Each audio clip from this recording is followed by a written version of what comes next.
In the small town of Madel, Oklahoma, there was a young boy who lived there named Thomas Billy Lee Tillery, though he preferred to be called Billy. He was just 11 years old, a 5th grade student at the local high school, and he lived in a tight-knit community with a population of under 4,000. Major crimes were pretty uncommon in this peaceful town, but petty theft and the occasional instances of vandalism were known to occur. Overall, it was a place where you could feel safe walking around, and a place where everyone knew everyone. It was a regular Monday on the 19th of September 1994 when Billy set off on foot from his home, heading on a short trip to the store located about 2.5 blocks away for a gallon of milk. Time passed though, and Billy would fail to return home. The day had not been a school day, and so concern and worry spread throughout the small town, igniting a search for the missing boy. In 1996, the National Centre for Missing and Exploited Children wanted to get Billy in the minds of the public, and so they distributed over 61 million photos of the missing child everywhere they could, hoping that a clue or a lead would come up that could shed light on his mysterious disappearance. They did receive an influx of tips, with one suggesting that he may be living under another name in the state of Texas. This seemed like a strange tip, and this led some people to believe that Billy may have actually been a runaway. There may have been things going on behind the scenes that we don't know about, which led him to enlist the help of one of his friends to make his daring escape from his family. The helper may have felt burdened by this information, and so decided to report it to the authorities. This seemed plausible, as it seems crazy that someone could think of this on the spot, seemingly out of nowhere. The lead was followed, however nothing ever turned up, and the case continued to baffle investigators. As the years went on, clues that could solve the mystery were scarce. That was until 2011, when heartbreaking news would hit the media. A skull had been discovered, just 25 miles from where Billy had last been spotted, in a rural area that saw little activity. 16 years after he had disappeared, authorities had their first solid lead, and it would prove to be the one that they needed. The skull was positively identified as having belonged to Billy. The skull had actually been discovered all the way back in 1994, just a few months after he had gone missing, but there were long delays in identifying the owner of the skull, and thus it took over a decade to finally have the answer. The skull was originally misidentified as having belonged to a female, and so this also played a part as to why it took so long to figure out its origins. With the devastating answers finally in hand, a funeral was arranged for Billy, with the finances being covered by a local funeral home. So, we know that he perished, but the question left is, how? One possibility is that while travelling to the store, he had ventured off the path and ended up lost and confused. He may have suffered an accident and been injured, leading to him being unable to call for help and ending up stuck in his final resting place. He may have also been the victim of foul play. A criminal may have seen an opportunity to pounce on an unsuspecting victim and took their chance on Billy. It is possible that he was taken by someone before being slain due to the fact his remains were found so far away from his town, as it seems unlikely that the young boy would have chosen to walk that distance all by himself, with no other people supporting him. It could have also been an accident, such as an unsuspecting motorist accidentally hitting Billy with their car. Some suspect that if this was the case, the motorist may have had a criminal record or some other reason not to call the authorities, and so instead, they opted to take the corpse and dump it in an area where they thought no one would look. The remains being discovered so far away have confirmed to some people that a vehicle must have been involved one way or another, and so these two theories stick out as the most plausible. What happened to Billy remains a mystery, although some people still hold out hope that one day there will be more information that comes to light. If he was a victim of foul play, then the person that ended his life has managed to evade capture for so long that it seems as if they will never be caught. If he perished another way, it makes you wonder how his remains ended up so far away from his home. Hopefully one day, we will know what actually happened to Billy on his fateful journey to the store.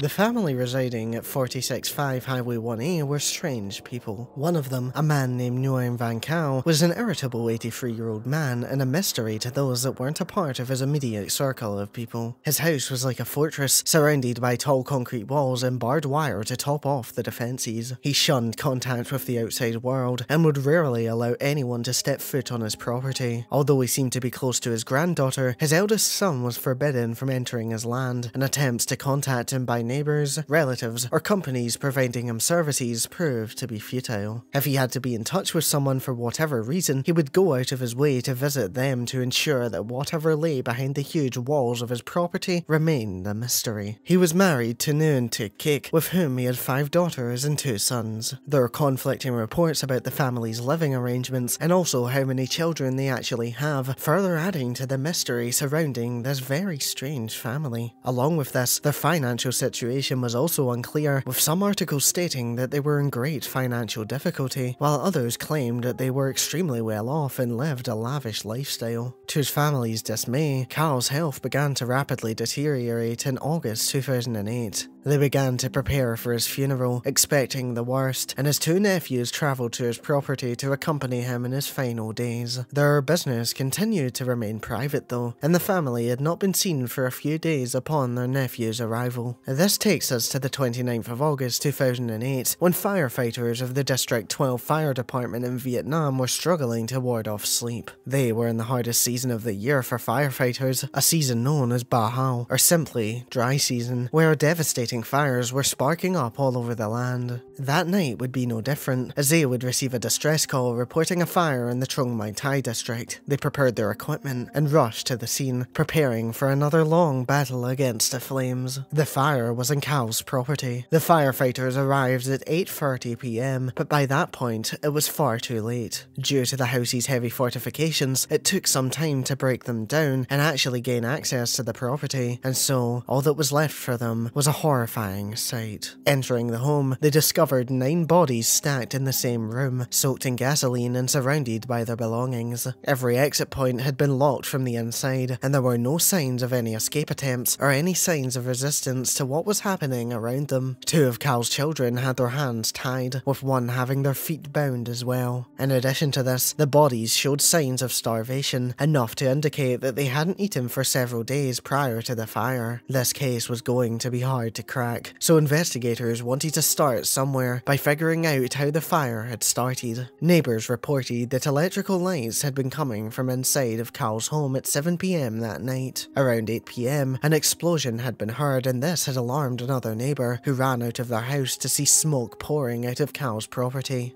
The flames were intense, and they could be seen from quite a distance away. It was suspected that they had perished quite quickly, and that there was no chance of saving them unless the firefighters had shown up in seconds, which would have been physically impossible. With little evidence to go on, the police marked this case as solved, and claimed it to be a mass.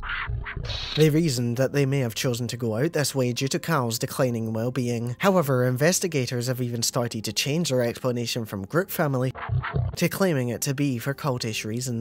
This understandably annoyed people who were following the case, as there has never been any evidence to suggest that any of the family members were involved in any type of cult activity. Surviving members of the family also refute this claim and are adamant on the fact that the deceased relatives would have never been involved with such a thing. It seemed that the only reason investigators thought that they may have been involved in a cult was simply their strange behaviour. There were also some strange facts surrounding the themselves. First of all, they were all relatively happy and would have no reason to end themselves so suddenly without anyone suspecting it. Secondly, Cal had split his wealth to his children and grandchildren, including those that had perished alongside him. Finally, it seems unlikely that the family would have been able to convince Cal's 2 grandchildren to join them in their plan, as they had a happy family waiting for them at home, and the rest of Cal's money had just been distributed to them. For these reasons, and many more, some people suspect that the family may have instead been a victim of foul play. The family seemed to have no reaction to the fire around them, but what are the odds of this actually being the case? Is it possible that someone may have ended their lives before the fire was set and lay them in their positions to trick the authorities off the trail? Adding more weight to the foul play theory is the starvation of a few of the family members. Why would they choose to starve themselves for days without another relative taking notice? Why would one of their relatives tie them up when they seem to have a close-knit family? It's important to note that not a single member of the family was spotted for multiple days prior to the incident, so it is very possible something happened quite a while before the fire took place. But even that brings up the question of, how would someone get into this heavily fortified property completely undetected? Speaking of undetected, you may remember that I brought up the fact that the fire could be seen from a large distance away. Well, with that in mind, why did it take the firefighters at least 25 minutes to spot the fire, considering the station was a mere 150 meters away from Cal's home?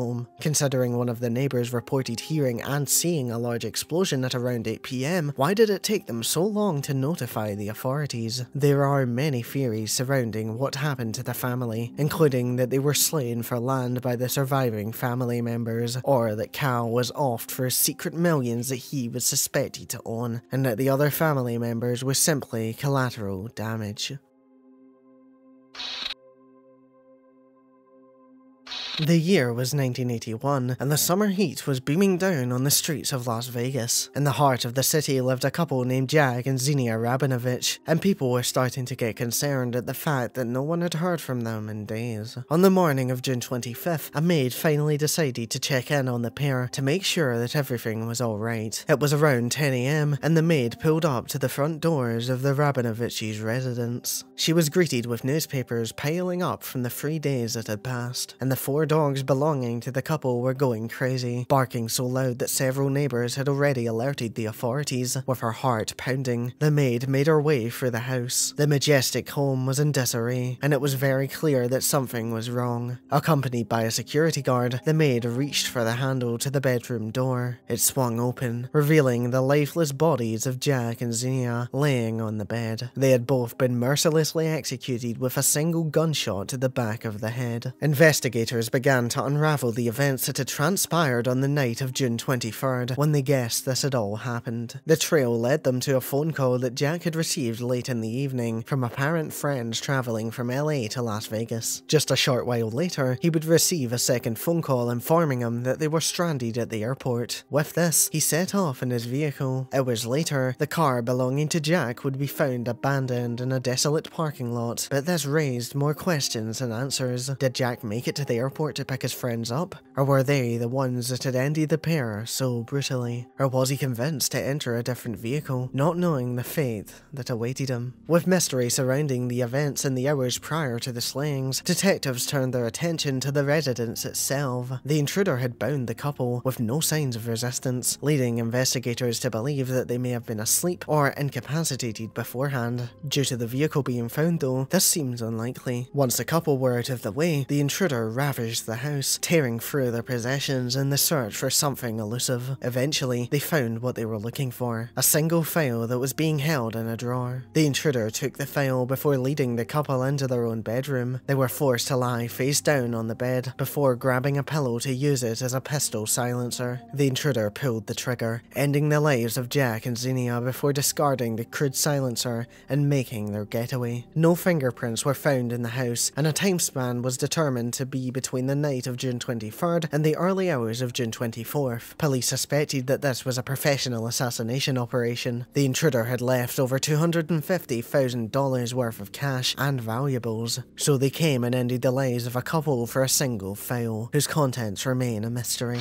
So, what do we have to go on as to why they had been slain? The running theory is that they were executed by Soviet Union spies. The couple were openly critical of the Soviet Union's treatment of its Jewish citizens. They made it their mission to combat this persecution, and they defied the restrictions in place by the regime, and it was rumoured that they would even lend a hand to those trying to escape to a different country. This made them an enemy to the Soviet authorities, who saw them as a threat to the regime. Another critic of the regime had been executed in an eerily similar way just a year after this event had occurred, so the police were determined to finally pin this crime on a secret spy. They turned their attention to 2 Russian nationals, who they thought may be responsible for the slayings. The FBI and the police worked closely together in hopes to finally get these guys, and it seemed as if they were on the right track when one of the Russians failed a polygraph test in relation to the second slaying. With little evidence to actually convict him though, they slipped through the grasp of the law.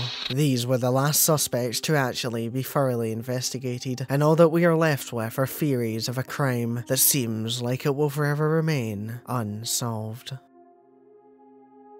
A big thank you to my incredible Patreon supporters Neil, Mari Gann, Alex Rod, K4 Silver, Entreprenaut, Colette Iki, and Chelsea Wenzel. If you want to hear about more disturbing cases, then you can click on this video on the screen to enter the rabbit hole.